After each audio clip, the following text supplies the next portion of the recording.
Seguimos con el eje puesto en el Congreso, pero vamos a viajar a Entre Ríos para hablar con el diputado nacional por la UCR, Pedro Galimberti. Hola Pedro, ¿cómo va? Gracias por atendernos.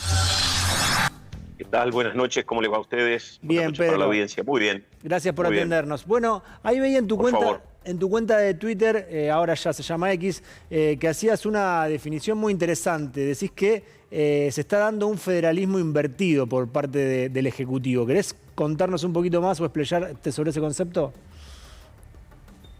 En pocas palabras, primero yo soy un defensor de la cuestión federal desde hace muchos años, independientemente de ahora de mi actuación como diputado nacional. Y el federalismo tiene algunas características que han estado presentes a lo largo de la historia. Yo el otro día, cuando teníamos en la sesión la posibilidad de exponer, previo a la votación general, marcaba alguno de estos cuestionamientos, ¿no?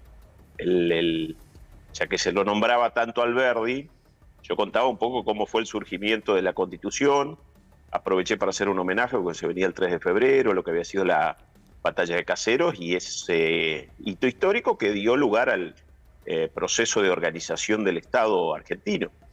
Después continuaron, por supuesto, algunas discusiones, pero dentro de esas cosas, una de las que se tenían en cuenta fue justamente permitir la apertura de los ríos. Y yo decía, abrir el río era básicamente la posibilidad de que el comercio no solo pase por el puerto de Buenos Aires, sino que ingrese también hacia el interior más profundo. Por eso, cuando el 20 de noviembre se celebra el Día de la Soberanía, es bastante bullicioso en la provincia de Buenos Aires, pero cuando uno viene para el norte entrerriano y cuando va para la zona de la provincia de Corrientes, en realidad la mirada que se tiene es diferente, porque eso significaba que el barco únicamente podía llegar hasta Buenos Aires. Y hago esta reseña histórica porque en realidad, suelo decir, muchas veces las peleas en términos de federalismo terminan teniendo prácticamente las mismas características que hace 200 y algo de años cuando nació la Argentina.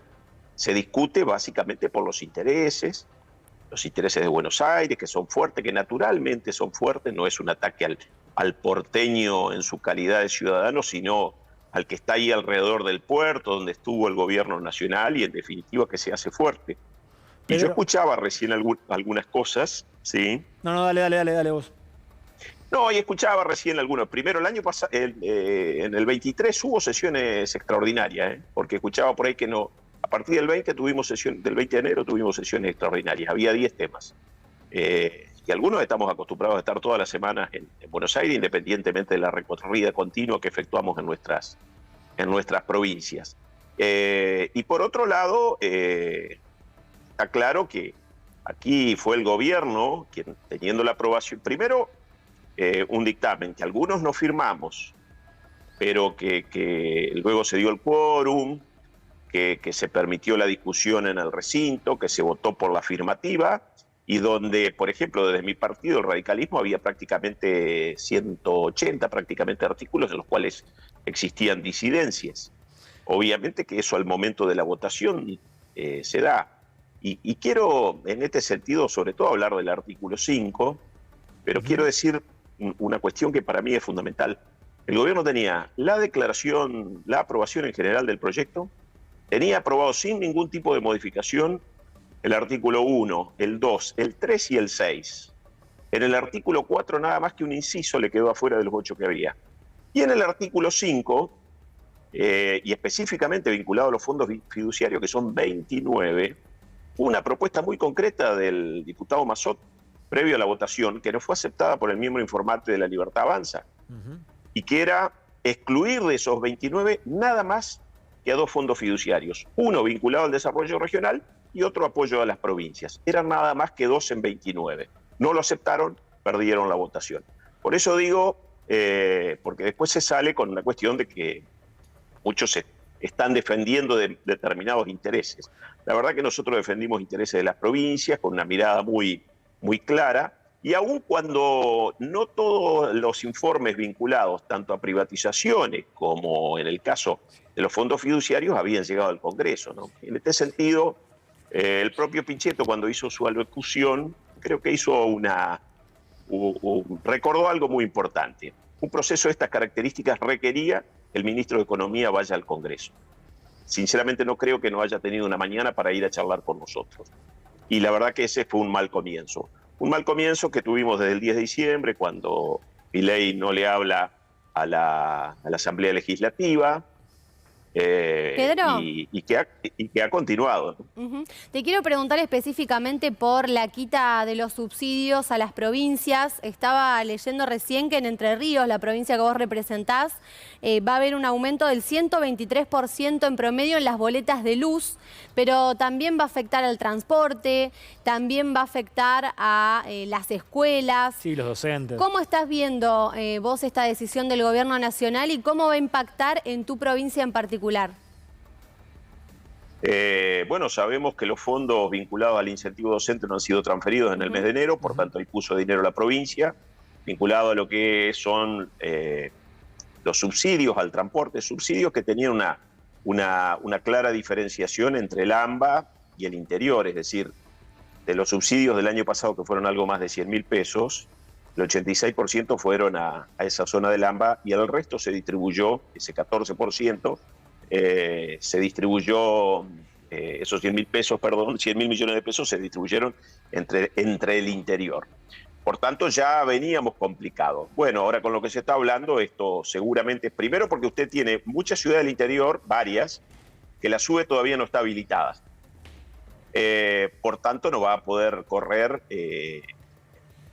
los beneficios que se están anunciando y donde la gente ha comenzado a inscribirse. Pero además están previstos nada más que para la zona del AMBA y no para el interior. Entonces, no hay fondos del incentivo docente, que representan aproximadamente el 10% de lo que son los sueldos de los docentes. Estamos con problemas en este tema de los subsidios al transporte y bueno, y se están avisorando algunas otras problemáticas. Por eso se discutió algunas otras cuestiones. Recordarán ustedes que en algún momento inclusive el Poder Ejecutivo Nacional presentó nuevamente el proyecto de ganancias.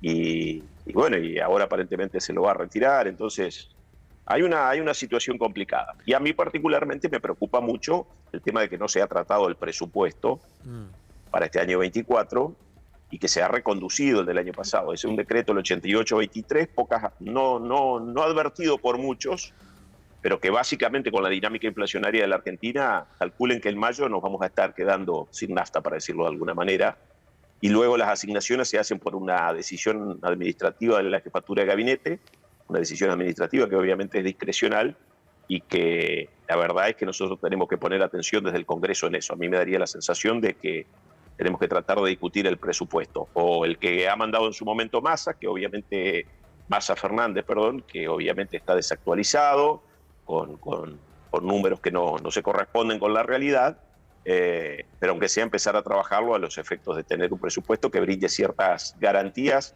a todo el interior. No hay federalismo si únicamente buscamos el equilibrio fiscal en el gobierno nacional. El federalismo se nutre del equilibrio fiscal en la nación, en la provincia y también en los municipios. Pedro, ¿ves una unidad de todos los gobernadores, no solamente los de Juntos por el Cambio o los peronistas por otro lado? ¿Ves que se van a tener que unir?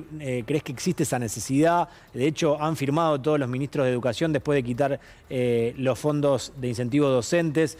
¿Crees que se puede trabajar en grupo entre todos los gobernadores, más allá del color político, en relación a lo que está pasando y a los ataques a gobernadores y a la quita de subsidios?